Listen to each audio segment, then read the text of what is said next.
I'm aware that a lot of people aren't into the really lower weight classes, just for basic principles of human nature. It's not as big, it's not as commanding, it's not as impressive, it's not taken as seriously, the combat, by the smaller guys. Some people might have a joke and say it looks like little schoolyard kids having a scrap.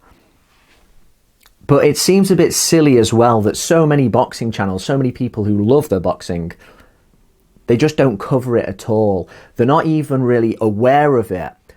And right now, 115 pounds is in a golden era. It has been for a while. I can't think of when a division, any division, was as strong as 115 pounds right now. It's on fire.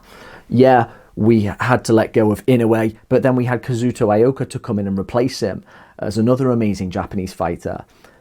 In terms of the talent it has, and the fact we get the fights often that need to be made when they matter, it's so blissfully uncomplicated compared to so many other divisions where they just milk your attention. They say, look at all the stars at lightweight, and none of the fights ever happen. Look at that whole saga that recently happened with Ryan Garcia and Manny Pacquiao, milking your attention, telling you it's going to happen.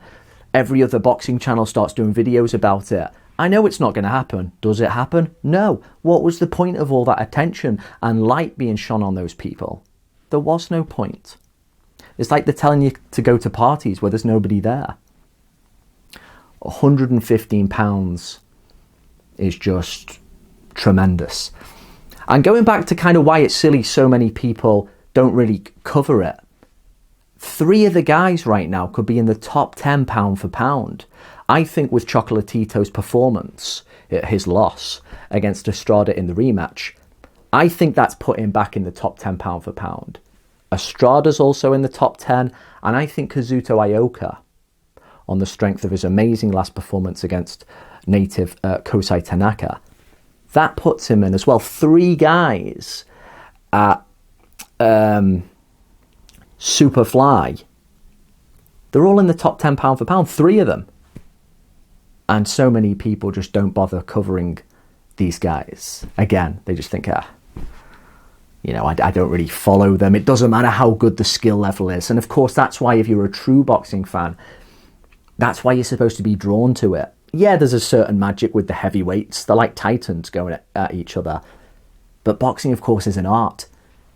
And the skill level that we saw in that rematch with Gonzalez and Estrada was just fantastic. Amazing fighters.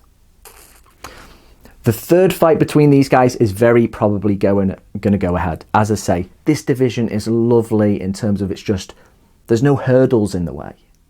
They suggest a fight. There's no bickering. There's no Twitter wars. It's very probably going to happen. Now, Rungvisai was supposed to be in line. He was mandatory for Estrada's WBC. So he is getting a little bit screwed here. But apparently now he is going to have a rematch with Carlos Cuadras, who he last fought in 2014 and of course lost to under controversial circumstances. The fight happened in 2014. It was stopped with a cut that I think Cuadras suffered, but it piled up enough points to be given a decision. But at that point, Rungvisai was coming on.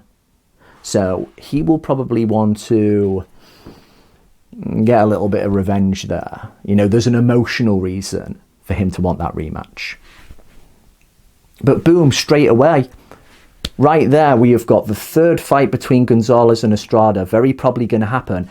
And we've got Rungvisai against Cuadras. If Cuadras has got anything left, it's going to be another good fight. So simple, so easy. It's literally just one of the few divisions that is actually functioning properly. That's why it's so good. So many other divisions, it's just talking, it's over-entitled fighters, not happy sometimes when they're being given 1 or 2 million, something these smaller guys sometimes never get a sniff at. Making their own YouTube channels, making their own clothing brand, having the money already to afford supercars, and some of these guys aren't even world champions. It's not about begrudging that success, because we know the risks in boxing. But when you have these guys who haven't even fought their top rivals, and they're walking around like Billy Big Bananas, something isn't quite right. I've spoke about it before. But yeah, it's not official yet, but because the super flyweight division is always fighting for attention, and the guys who are doing the fighting are always fighting for those bigger purses. So it's very probably going to happen. We're going to get a third installment to what was Fight of the Year so far. And should be another doozy.